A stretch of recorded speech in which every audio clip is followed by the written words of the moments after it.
आतापर्यंत आपण पाहिलं प्रणीतच्या ऑफिसमधून नताशा तिचं काम सोडून गेली होती. इकडं लीलाबाईंनी प्रणीतच्या लग्नासाठी मुलगी शोधायचा जणू चंगच बांधला होता. पाहूया पुढे दुसऱ्याची बायको भाग 15. हे बघ अक्के, घराणं कसं तालेवार असावं. त्या ताराबाईंनी सुचवलं तसलं स्थळ सुचवू नको बाई. एवढे काबाड कष्ट करून पोराला शिकवलं. एवढा पाण्यासारखा पैसा ओतला त्याच्या शिक्षणावर. हुंडा मिळाला तर आपला काहीतरी पैसा आपल्याला परत मिळेल. आणि एकुलता एक मुलगा आहे माझा. माझी सगळी हौसमौस मी त्याच्या लग्नात पूर्ण करणार नाही तर कुणाच्या लग्नात पूर्ण करणार? तूच सांग. आणि आमच्या ह्यांना काही घेणं देणं आहे का कशाचं? जरा म्हणून कोणत्या जबाबदाऱ्या नको असतात. एकुलता एक मुलगा आहे. त्याच्या लग्नाचं काही बघावं.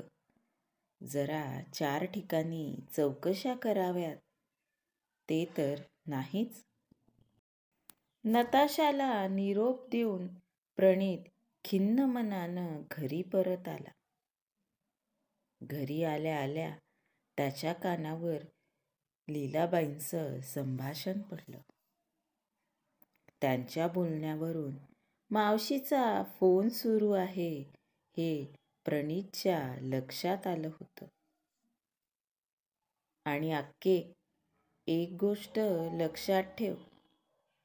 आपल्या प्रणीतला मुलगी दिसायला एकदम सुंदर हवी हा.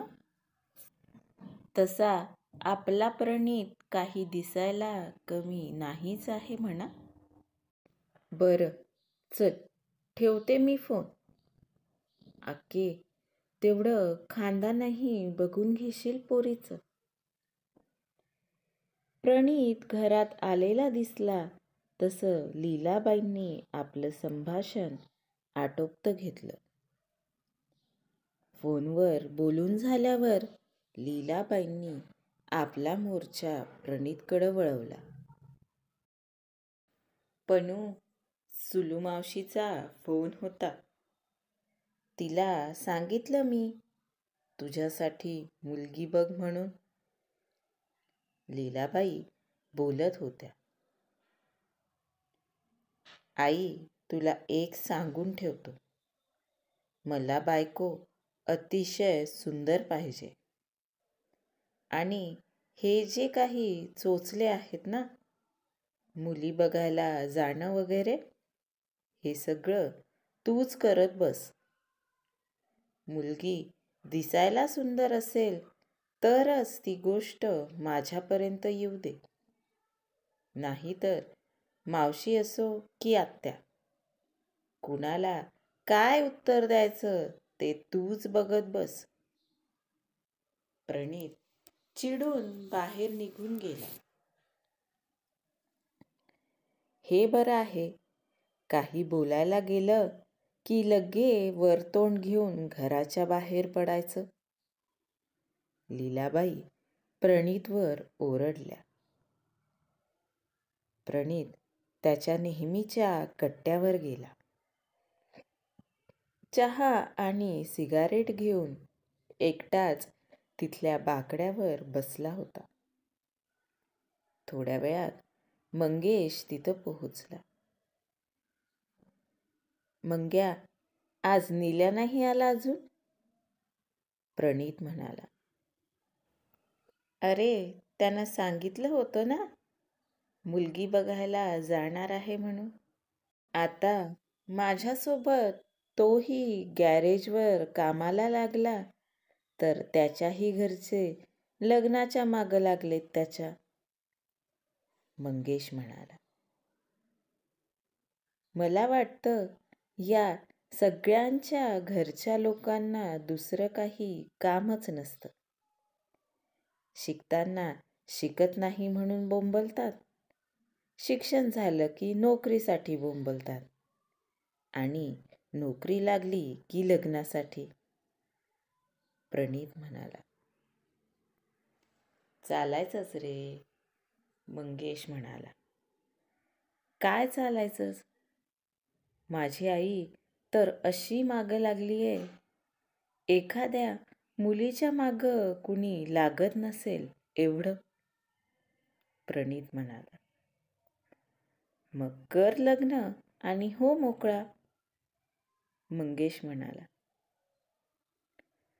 अरे पोरी तरी धड असाव्यात ना. कशाही मुलीसोबत थोडीच लग्न करणार आहे, प्रणीत म्हणाला. हे बघ प्रणीत, कुठं ना कुठं तुला तडजोड करावीच लागणार आहे, मंगेश त्याला म्हणाला. हो मान्य आहे, पण मला एक सांग, माणूस आधी काय बघतो? समोरचा व्यक्ती दिसायला कसा आहे हेच ना. जर समोरची व्यक्ती जराही बरी असेल ना, तर बाकी तडजोड करायला मी तयार आहेच की, प्रणीत म्हणाला. एवढा विचार करू नकोस. जे होईल ते चांगलंच होईल एवढं लक्षात ठेव, मंगेश त्याला समजावत होता. रात्री बऱ्याच उशिरापर्यंत प्रणीत त्याच्यासोबत कट्ट्यावर बसला. मंगेश सोबत बोलून जरा मनावरचा भार हलका झाल्यावर तो घरी परतला. दिवस पुढं सरकत होते. प्रणीतला आता ऑफिसमधलं मित्रमंडळही भेटलं होतं. बरेचदा ऑफिस संपल्यावर विकेंडला ऑफिसमधल्या मित्रांसोबत त्याच्या पार्ट्या वगैरे होऊ लागल्या. इकडं लीलाबाई मात्र स्वतःसाठी सून शोधण्यात व्यस्त झाल्या होत्या. पण कुठूनच योग जुळून येत नव्हते. अशातच एक दिवस त्यांना ताराबाईंचा फोन आला. लीला वहिनी, कशा आहात? ताराबाईंनी बोलायला सुरुवात केली. मला काय धाड भरलीये, चांगली ठणठणीत आहे मी, लीलाबाई नेहमीप्रमाणे खोचक बोलत होत्या. वहिनी, त्या दिवशी आपण ती मुलगी बघायला गेलो होतो, तिच्या मामांचा फोन आला होता. तुमचा काय निरोप आहे विचारत होते, ताराबाई म्हणाल्या. ती काळी आणि दरिद्री? अहो, तुम्हाला तेव्हाच म्हटलं होतं ना की आमचा नकार आहे म्हणून. मग पुन्हा काय विचारताय? मला तर वाटलं एवढे दिवसात तुम्ही त्यांना नकार कळवलाही असेल, लीलाबाई चिडल्या होत्या. वहिनी, थोडं ऐकून तर घ्या, ताराबाई म्हणाल्या. काय ऐकायचंय? आहेच काय त्या मुलीत चांगलं? ना रंग, ना रूप, ना पैसा, लीलाबाई म्हणाल्या. वहिनी, आधी माझं म्हणणं ऐकून घ्या. मग तुम्हाला वाटलं तर तुम्ही नकार कळवा ना. पण मला काय म्हणायचंय ते तर समजून घ्या जरा, ताराबाई म्हणाल्या. बोला, लीलाबाई उपकार केल्यासारखं म्हणाल्या. लीला वहिनी, हे बघा, पोरगी मामाच्या घरी वाढलेली आहे. म्हणजे तिला तिच्या माहेरच्या काहीच जबाबदाऱ्या नाहीत.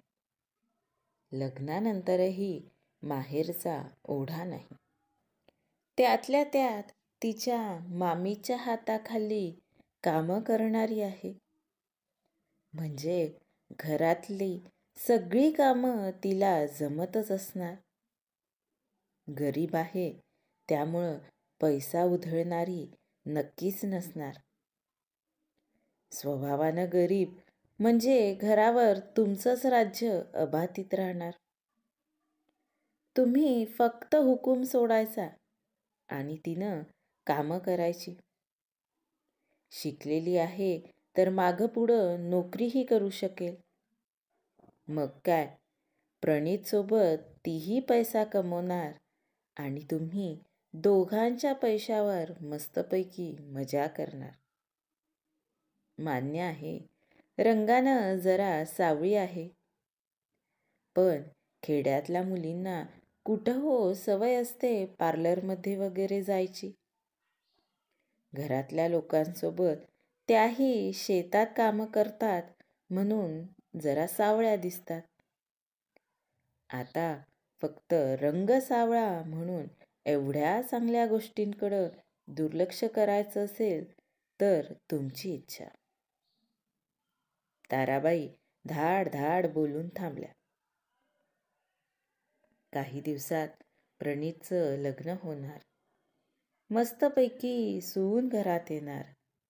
मग सकाळ संध्याकाळचा स्वयंपाक, धुणं भांडे तीच करणार. वा वा वा वा, आयतं ताट वाढून मिळणार. मग काय, कॉलनीतल्या बाकीच्या बायकांसारखं भजनाला जा, कीर्तनाला जा, मस्त भिशी पार्टीला जा. कुणाच्या चहाच्या वेळा सांभाळायला नको की ऑफिसच्या. ताराबाईंचं बोलणं ऐकून लीलाबाई मात्र दिवसा ढवळ्या स्वप्न रंगवू लागल्या. वहिनी, कुठं हरवलात? तुमचं असं गप्प बसणं म्हणजे नकार कळवू का? ताराबाई म्हणाल्या. अहो वंस, मी कुठं म्हणते नकार कळवा. लीलाबाई ताराबाईंना म्हणाल्या. म्हणजे तुम्हाला हे स्थळ मान्य आहे तर? ताराबाईंनं त्यांना विचारलं. हो, तुम्ही सांगितलेल्या गोष्टी मला पटतायत. पण प्रणीतचं कसं? लीलाबाईंना प्रश्न पडला. का बरं? त्याचं काय म्हणणं आहे? ताराबाईंनी विचारलं. त्याला म्हणे सुंदर म्हणजे सुंदरच मुलगी हवी आहे. लीलाबाई म्हणाल्या. आता हो वहिनी, कसं करायचं मग? प्रणीत या लग्नाला तयारच नाही झाला तर? तुम्हाला सांगू, आजकालच्या मुली कशा असतात? दिसायला सुंदर असतात पण सासूच्या डोक्यावर मिरी वाटणाऱ्या असतात. चांगली हातातली गरीब गाय निघून जायची नाही तर सुंदर मुलगी शोधता शोधता. ताराबाई बोलू लागल्या. लीलाबाईंच्या डोक्यात विचार सुरू होता. अहो बहिणी, विचार काय करताय? आमच्या शेजारच्या मुलानं लव्ह मॅरेज केलं. त्याची बायको दिसायला एवढी सुंदर, पण घरात एक काम करत नाही. पडली काडी उचलत नाही. सासू बिचारी सुनेच्या हाताखाली राब राब राबते. सुनबाई मस्त बॅग घेऊन ऑफिसात जातात आणि सासूबाई घरातले सगळे कामं करतात. ताराबाई बोलू लागल्या. तुमच्या गावात चांगल्या नोकऱ्या आहेत? लीलाबाईंनी त्यांना विचारलं. अहो वहिनी, इथं गावात कुठं? तिकडं मुंबईला. सुनबाई लग्न झाल्यावर सासूबाईलाही सोबत घेऊन गेल्या घरातली कामं करायला. ताराबाई म्हणाल्या. हो का? जाऊ द्या बाई तारावंश, तुम्ही त्यांना होकार कळवा. लीलाबाई त्यांचं बोलणं मध्येच तोडत म्हणाल्या. पण मग वहिनी, प्रणीतचं कसं? ताराबाईंनी त्यांना विचारलं. त्याला कसं समजवायचं ते मला माहिती आहे. लीलाबाई ताराबाईंना म्हणाल्या. पुढची योजना त्यांच्या डोक्यात तयार होतीच. काय होईल पुढं? लीलाबाईंच्या डोक्यात आता कोणती खिचडी शिजत होती? पाहूया पुढच्या भागात. आजचा भाग कसा वाटला? कथा कशी वाटते? कमेंट करून नक्की सांगा. आणि हो, पुढच्या भागांच्या अपडेटसाठी चॅनलला सबस्क्राईब करायला विसरू नका. धन्यवाद.